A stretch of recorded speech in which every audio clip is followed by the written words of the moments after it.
Una hora después del trágico atentado en las Ramblas, el periódico publica una exclusiva en su web según la cual la CIA avisó hace 2 meses a los Mossos del riesgo de atentado en Barcelona.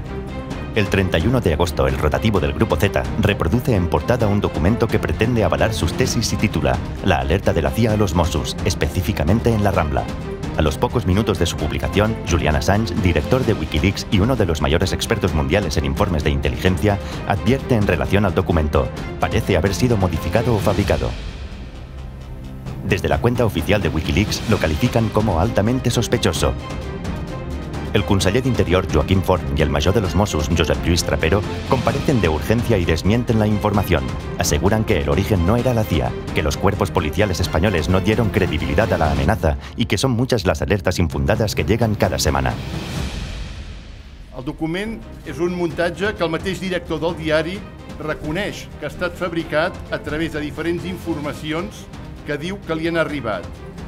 Perquè jo m'he de creure que aquest document que avui publica el periòdico, que primer era un document de la CIA, perquè m'he de creure que és de la CIA, on t'ho posa, quina signatura té, quin segell.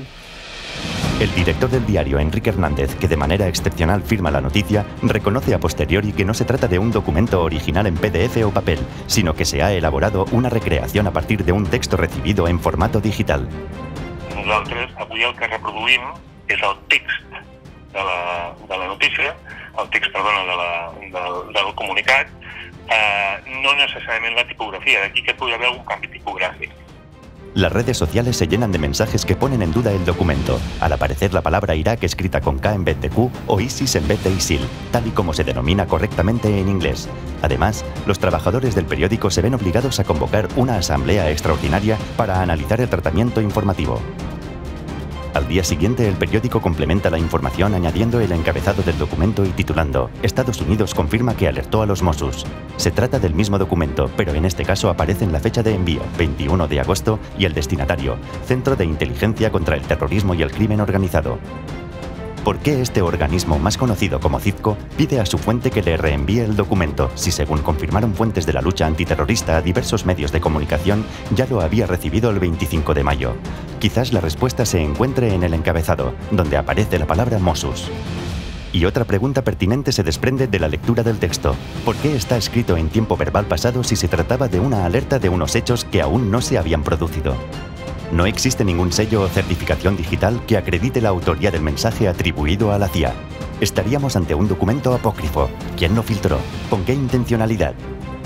Al frente del CITCO, destinatario de la supuesta confirmación, se encuentra el comisario José Luis Olivera Serrano, anterior responsable de la Unidad de Delitos Económicos y Fiscales del Cuerpo Nacional de Policía, UDEF, persona de confianza de Jorge Fernández Díaz y, según las investigaciones del Diario Público, integrado en la Brigada Patriótica que inventó la cuenta suiza de Xavier Trias, entre otras acciones de la Operación Cataluña, diseñada para torpedear el proceso independentista.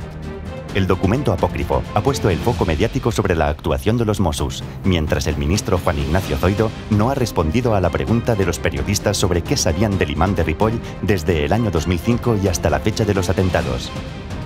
Documentos judiciales confirman que el teléfono de Abdelbaki Es-Sati fue pinchado por orden de la Audiencia Nacional y que la Guardia Civil elaboró un informe sobre él que fue entregado al juez Baltasar Garzón. A nadie se le escapa que todo esto sucede a un mes del referéndum convocado para decidir el futuro político de Cataluña.